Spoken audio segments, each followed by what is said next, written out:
day 31 of 31 days of cold plunging. Today's a special day.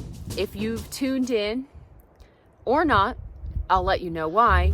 On day 3, I had a little flop. I flopped my way into a very, very cold stream on the way to a lake that I really like to hike to.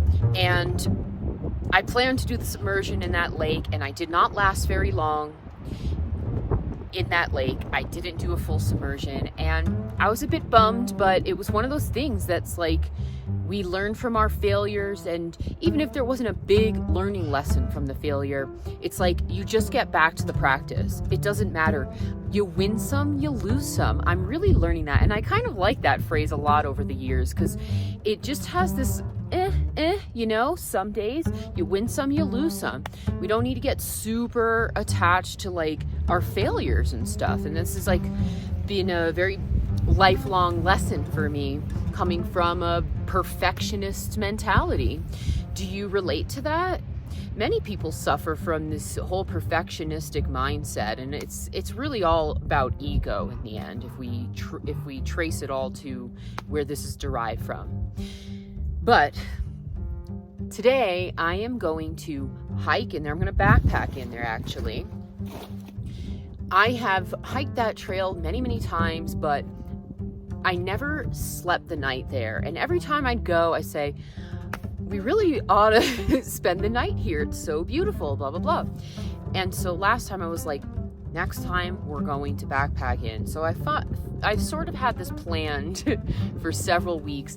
And honestly, when I see that I've only been doing these shorter hikes, not really like going up into the mountains and taking advantage of that while I'm in Colorado this summer, I said, has it really been like over 20 days that I have done like a decent hike that's actually got incline? And I mean, I've been running around and stuff and working hard, but I like to go on a longer hike at least once a week. That's ideal for me. And then just do, walks or runs every day of the week. I don't think it's great to run every single day. I think it's good to take some days off, but I think it's great. It's optimal to walk every day, in my opinion. I love walking. So I'm going to take us through a little bit of the packing process, which is, it's kind of one of the most annoying things about backpacking, to be honest. I say I have a love-hate with backpacking. It's not necessarily true. I love backpacking. I just don't enjoy that much lugging a heavy pack. No matter how little you bring, it's going to be somewhat heavy, and it's going to, as your hikes wind on, you're going to be like, oh my gosh, And if it's a longer hike, I'm just going for the night. I'm not going to stay multiple days out there.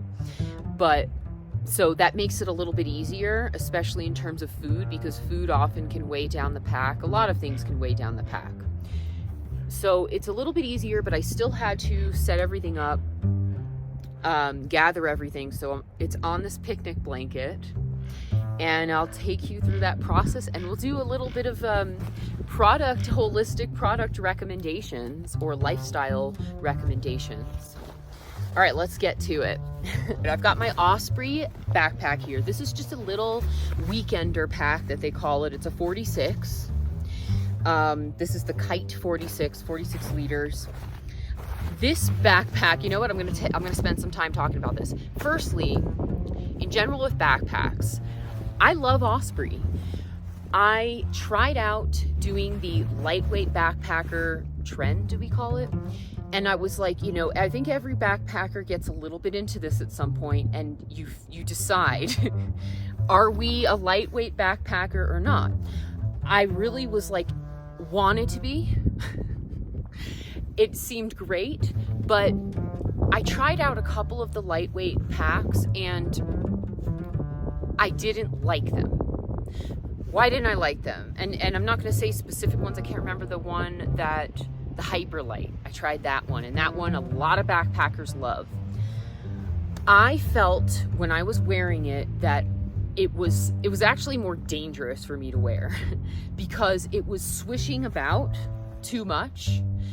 And it was like I was losing grip as I was hiking, and I did not like that. It didn't feel secure. Even though it was more lightweight than using an Osprey, I feel like I'm strapped in with this. I'm ready to go, and it's reliable. This is a lifetime guarantee of its quality, and it has already stood a test of time, more than many things that I own, really, right?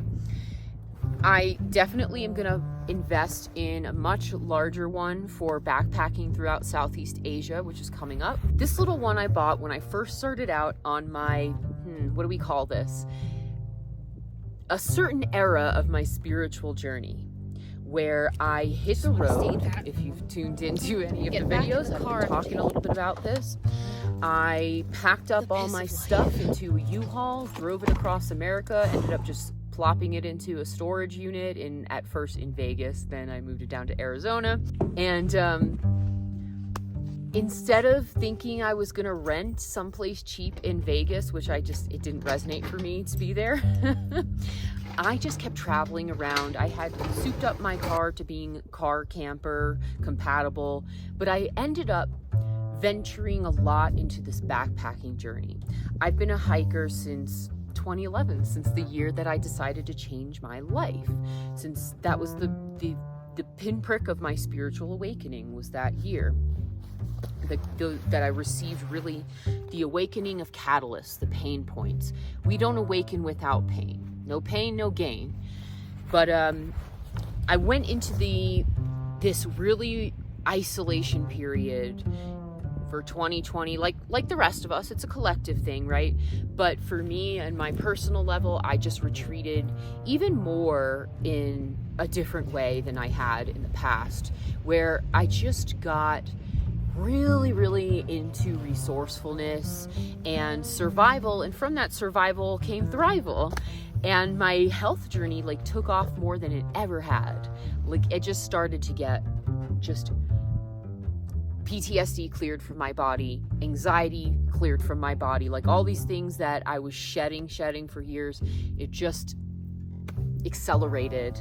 And so part of this journey was going so much out into nature, all the time immersing, just living outdoors.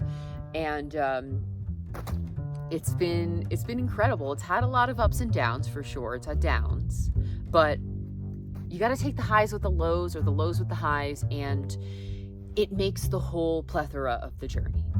And I have learned so much along the way.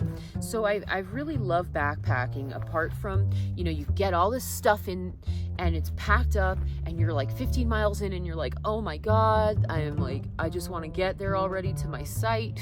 Because sometimes it's just it can get a little bit painful at times, or, it's tiring. It takes endurance.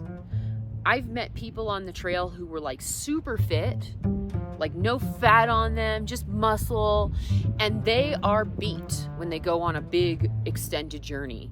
They're this is not the same as going to the gym, and it's not. And if you look at hikers, a lot of us, we're not necessarily super, some of us aren't super toned or whatever, we're going to the gym every day. It's a different kind of endurance and fitness. And honestly, I love it because it's a functional strength too. Because when you get out there to the most beautiful places, let's cut to one of my favorites. This is one that I got to. This was a pretty long journey in Washington last summer. And the whole journey was amazing, but this is one of my favorite views I've ever been to. I have to go back there one day, and I was this view in itself is worth lugging all this stuff around. And then you get out there and you've got all your stuff, all the essentials that you need. And that's the magic, one of the magics of backpacking.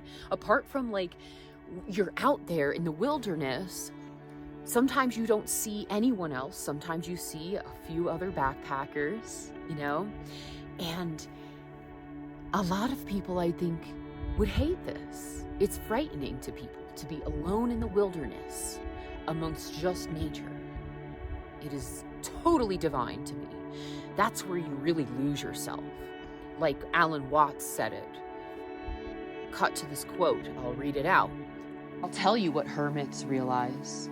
If you go off into a far, far forest and get very quiet, you'll come to understand that you're connected with everything, that every little insect that comes buzzing around you is a messenger, and that little insect is connected with human beings everywhere else you can hear. You become incredibly sensitive in your ears, and you hear far-off sounds. And just by the very nature of isolating yourself and becoming quiet, you become intensely aware of your relationship with everything else that's going on. So if you really want to find out how related you are, try a little solitude off somewhere and let it begin to tell you how everything is interdependent in the form of what the Japanese call Jiji Mugi. Ji means a thing event. So it means between thing event and thing event, there is no block. Everything in the world, every event is like a dewdrop on a multi-dimensional spider's web. And every dewdrop contains the reflection of all the other dewdrops. And this is exactly what happened for me, and what continues to happen every time I go out into the wild. You lose yourself. You just immerse in oneness. It's get out in nature, get to any part of nature, but really just, I recommend hiking. I love it. If you can hike, not everybody is able-bodied, which has also been a motivation for me in this channel. One of my best friends, this is my honorary father, in a way, we joke, who pulled me out of a ditch on Christmas Eve in Bryce Canyon. He can't do certain, I don't know his specifics, and I've asked him so many times, but he had a very bad accident when he was 11 or 9 years old on a trampoline, which, as we must know, some of us know that this is a very dangerous thing. And he was like quadriplegic for a while, so he always walks till this day. He can walk, but he walks with a limp, and he struggles with certain things. So for me to be able to share the journey with him is like, it's really nice to say like, oh yeah, I got out there, and just share it and show the pictures or the video, because there's places that he won't be able to get to on his own. All right, so I'm gonna get to it. I've got my Osprey here. Now I've got my sleeping bag. All right, my tent, when I'm not sleeping on my platform in the car, I've lived out of this tent. I'm gonna put that on the side here, the stakes. Now for the clothes. This doesn't always work out. If you are really shoving a lot in there, you might have to separate the clothes, right? But I'm gonna try it out this time. Sometimes it does, and it's nice to just be able to pull out a packing cube, and that's where all of your garments are. And they weigh almost nothing. I have this. It's a super lightweight Sea to Summit pocket towel. Personally, I don't love the feeling of this, and it took me like 2 years to upgrade and be like, you know what, I'm gonna start using a big towel, the one that you've seen me use a lot in the videos, because it's okay to. I don't have to be a complete monk about everything all the time, but that was like an obsession of mine. But these are the ones that, they don't weigh much, it dries really fast, and you're good to go on that. They make even longer ones, of course. I've got my hat, Injinji Socks. They're toe socks. I use 2 hairbrushes in the morning. So this one is good for detangling, and this one smooths out my hair.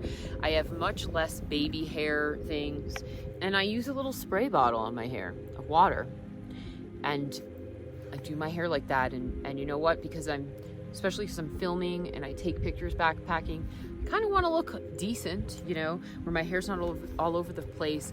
I wake up with massive bedhead, and so I guess I'm lugging around these brushes until I get some mini ones that match. But It is nice to have a full-length brush, let me tell you. I may or may not take these shorts. I seem to be hiking in pants today, and so I'm gonna take this sweater, and I might take this, but I don't think I need both of them. It might get cold. We are at a very high altitude here.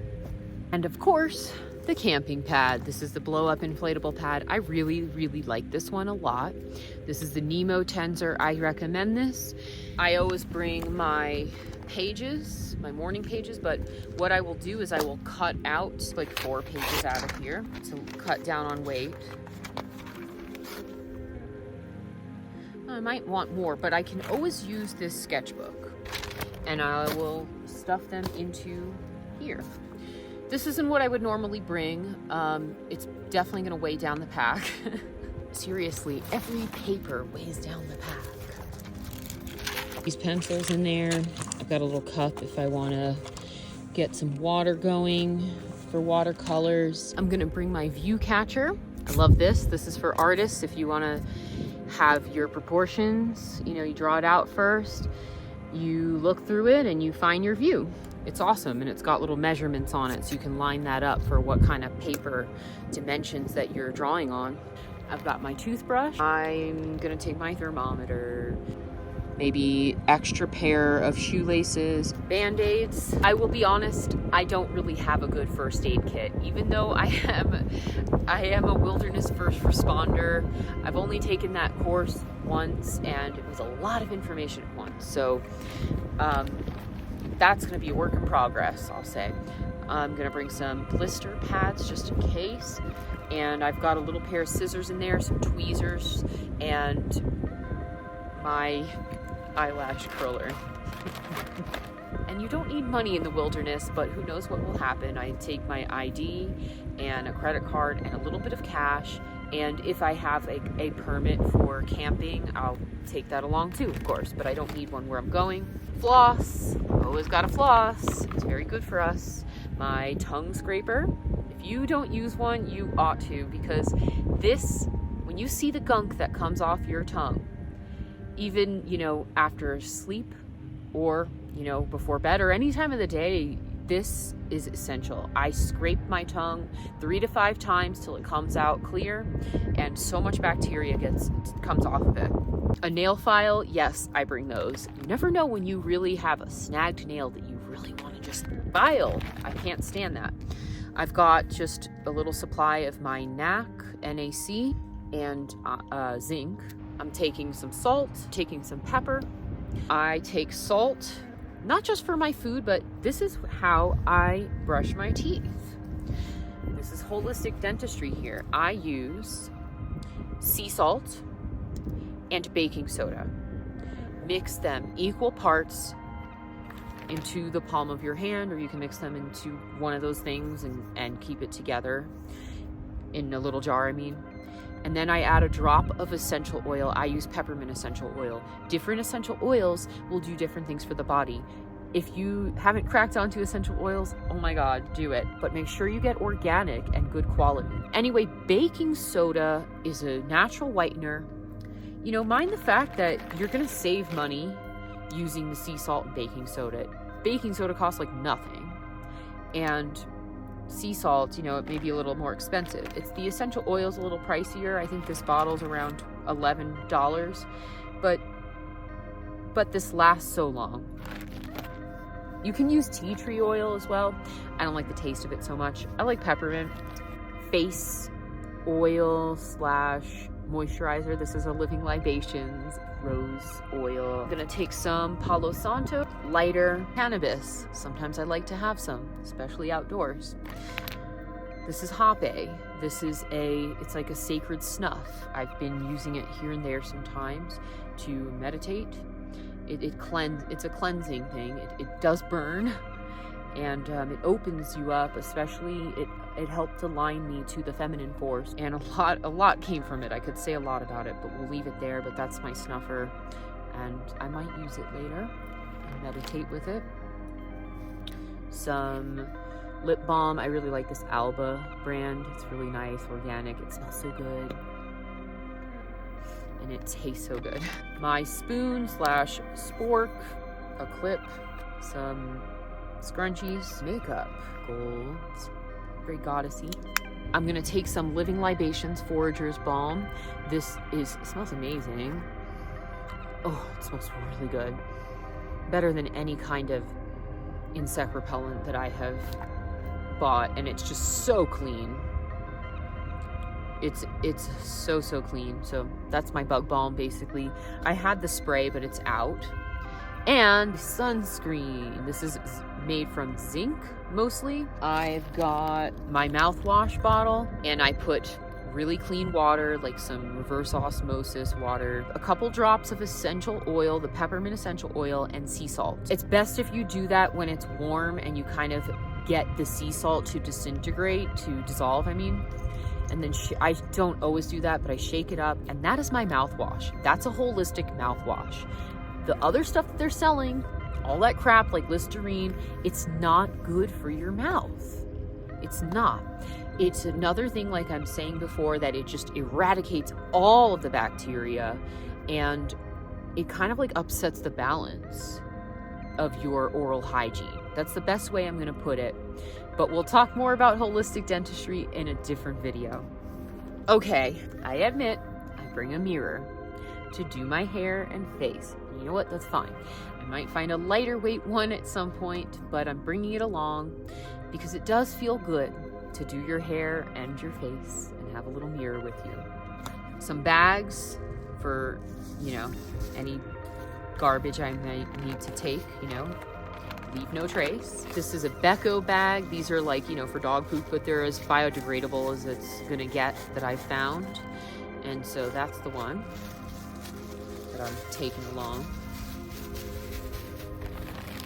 I'm gonna take some teas. I like this lion's mane rhodiola and the reishi eleuthero, turmeric cocoa, this 4-sigmatic elixir mix. This has got chaga in it.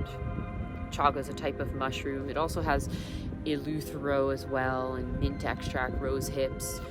Just some nice stuff. I'm not gonna bring coffee along. I love coffee, but I don't have that much left, and it's not a big deal. I don't need to bring it with me. I like to take some days off here and there as well. This headlamp I love so much. This is a Petzl. Also rhymes with pretzel. And the battery, I have 2 of them. You can recharge it. I was buying batteries all the time with the old headlamp, and it wasn't good. And this lasts quite long too. It's got a couple settings. I just love it that you can just recharge the battery, and I kind of live by this. If you don't own a headlamp, you should get one. Even if you are not really a hiker, I think they come in handy because, you know, we all use our phones, but it's not as good as like just having a headlamp up there. Fire stick, I love these. You don't have to struggle so much lighting paper or little twigs, especially if the wood is wet. These really come in handy.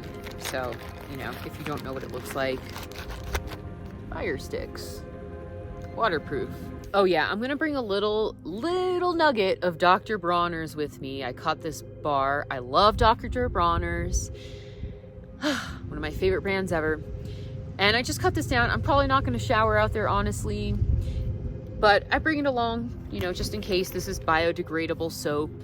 It's like, I think the national parks have like commended Dr. Bronner's for being as great of a brand as it is. And so I'm just gonna bring it along. And, you know, with that being said, if you're out in the wild, this is how I vape, I'll be honest.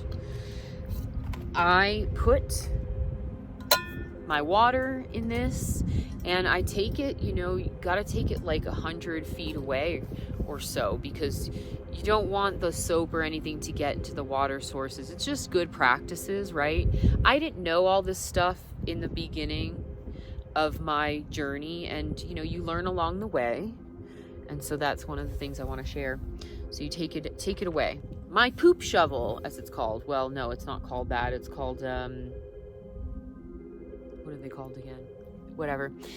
you got to dig your holes, you know, dig them 6 inches deep at least. And some sources would say to dig it, like, I think it's 4 inches wide, but at the national park I was at last, they were like, no, just the length is good. So dig it. You know, some national parks or other places would encourage you to pack it out into a bag. I hate to have to do that. I love to be able to dig a hole. So that's how you dig it. You get in there, but you know, sometimes you can't dig a hole because the earth may be so dry that it might be a struggle to dig. So you might want to bring some poop bags with you. So that, I just keep that in the side where I put the stakes. And let's talk about foods. I'm keeping it simple today. I've got some trail mix. This has raw organic meal. I'm just bringing these 2 meals. This is Patagonia. I'm satisfied with this product. They use organic ingredients in there and they are filling. So this is a organic green lentil soup. And this is the spicy chili. I really like that one a lot. They cost around like $5 or $6 each. But you know, when you're really on the go and you're not preparing it, these are a good quick grab to take on the trail,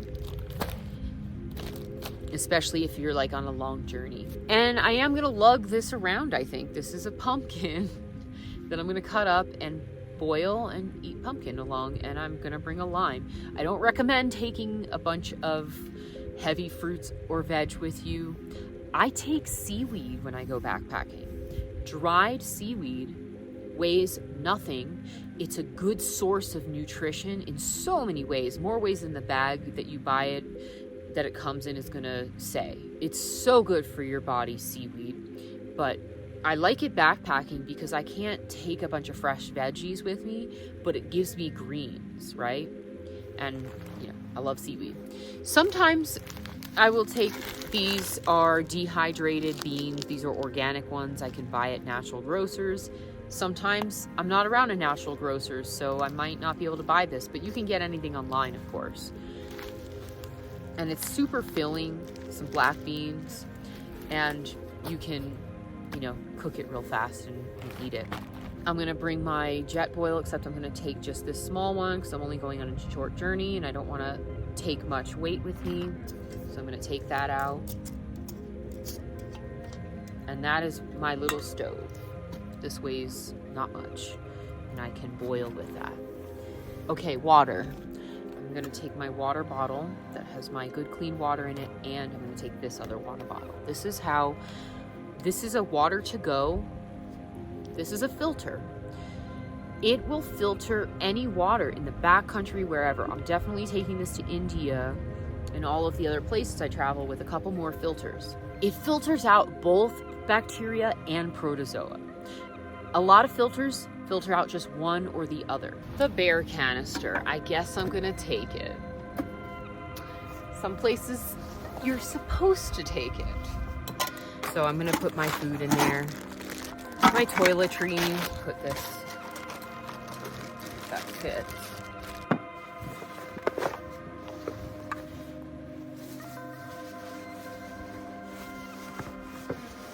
All right, we're pretty much almost done here.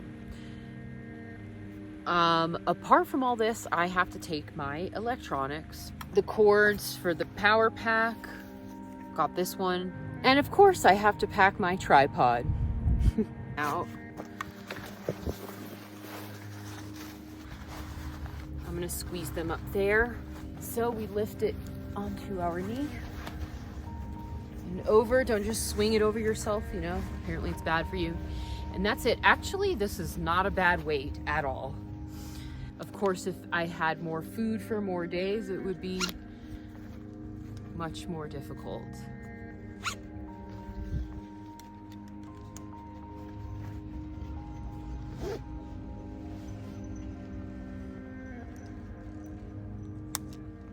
There we go.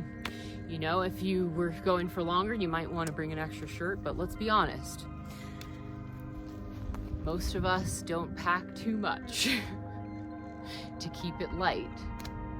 And of course, I'm gonna throw in my iPhone charger, the wire, and all of that. But that's pretty much everything that I've got. Obviously, you can see there's some flaws I've got in my packing, like, you know, my first aid kit is very lacking, and that is something I should work on. But with that being said, let's hit the trails. I'm ready. You ready? Let's go. I just recorded a bunch of other stuff. My plan was to go back to the lake where I had a flop on day 3. I will film that plunge. I will do that, and I've just packed all my backpacking gear. I'm ready to go, but I'm not really feeling it. One of my close friends, my soul sister, just said that she's hitting the road and leaving this area and, you know, going back to the Pacific Northwest, and it just surprisingly hit me hard. I'm pretty good at parting ways with people after living very transient life since I was 23. But I don't know, that just made me feel really like, I don't know if the feeling is loneliness or what, but I am going to do the plunge in the creek that I've been going to most days, and I'm gonna go hit the trail tomorrow, backpack in, and stay there for the day and record the journey and the plunge. It'll be redo Cold Plunge 3 or something. I want to change my mood. I want to pick it up, and I know it'll pick up because all things pass. These things pass. But loneliness, it's really, I learned along the way that you won't be lonely if you enjoy spending time with yourself. So is this loneliness? Or is it just that I'm sad that my friend went on her way and I thought we had more time together? Maybe it's not loneliness. Maybe it's just I'm sad. It's just an emotion that we can go through. That we go through in our life. But for some reason, the emotion it brought up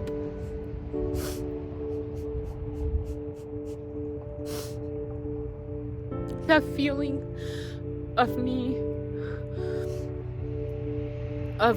losing my grandma last year and my great auntie. They died like a couple months apart. And yes, they died in their hundreds. I know, I had a lot of time with them. But it's never enough for us, you know? And so we just have to be kind to ourselves and just hold ourselves and listen. And then the focus shifts. We go about our day, but it's good to just sit with it and give love to ourselves. So instead of berating myself for not hitting the trail now, because there's a part of me that says, like, are you slacking? Am I a failure? That's been a big one for me to reprogram. And a lot of the reprogramming of that has not only been through the subconscious auto-suggestion of writing, but of actually stepping into whatever the fear is, exposures, of allowing myself to fail. So I'm going to allow myself to fail this one. I'm still going to take the plunge in the creek. So I've committed to the original plan anyway. But I promise that I will film this backpacking journey and submerge in that lake. But today I'm going to do my usual in this creek. And then I might do a little bit of art, some editing. And I'll see my friend Ken later. And that's going to be my day.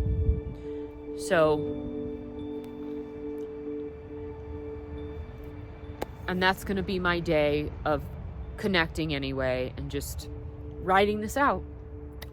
So just know you're not alone.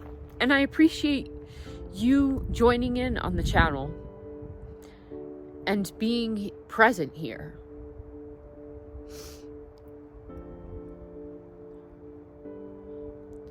So with that being said, I'm going to go take a plunge on day 31, and I'll see you on the other side. All right, I am by the creek, back to the same old spot, but it is got a really good level of water that I can easily submerge in compared to yesterday's point. Yes, I'm still tearing up. I didn't realize I was that attached. I didn't realize that, I guess I realized on the walk over here that I had some expectations that we were gonna do more stuff this week, me and my friend. And you know, it's easy for us to say, like, you know, expectations, they cause suffering, and that's true. But we just naturally we have them in life. We naturally start to have expectations without realizing it. It's an interesting thing. I'm gonna get into some breath work now, and then I'm gonna take the plunge, and I'll see you on the other side of it. Maybe I'll bawl my eyes out in there too. We'll see.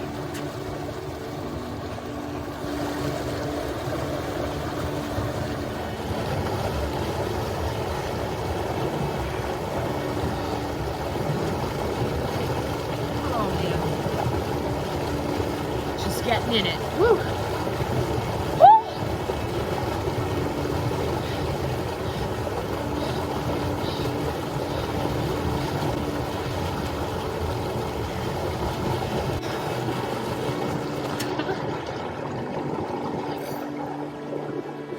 Okay.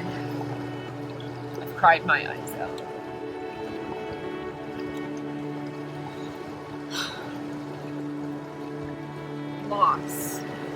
Loss is something we must accept in life. We know that. It's not, I know I'll see my friend again. Actually, I don't know that.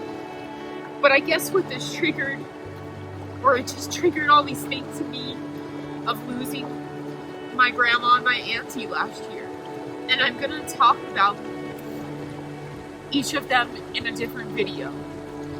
I think actually I need to, because I gave the best speech of my life at my Auntie Lil's funeral. It came just easily, and it was short. Unlike how I usually am, I'm much more long-winded, or whatever you want to call it. And everybody really, really appreciated it and loved it. My grandmother, on the other hand, we never did a funeral for her, and I feel guilty about that. I still feel a little bit of guilt around it. It's another story. Loss is hard, we know this. While I was in there, I thought of Wim Hof, you know, who's famous for being the Iceman, for doing crazy cold plunges, for developing all these breathing techniques that go with cold plunging and all, or without it too.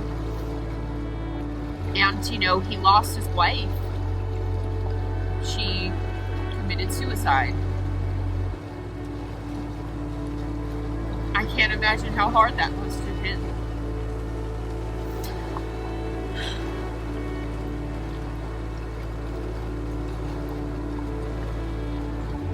The stages of grief are fascinating to me. I did a whole art series around him for a few years, and it was healing for me to document him. Because I don't want to say I don't grieve at that level anymore. It was like a chronic grieving that I don't experience chronic grief anymore. And I'm glad I documented it.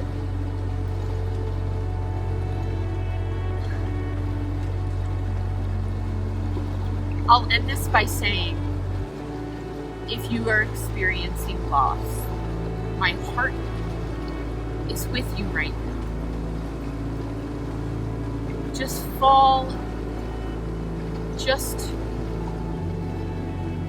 let's open ourselves up to this container, this divine container that can hold it all. That was the game changer for me. We don't need to be a God believer. We can be an atheist to do this. This is basic Buddhist practice sometimes to just open yourself up to the all-encompassing compassion, I'll call it. And just let it hold it all.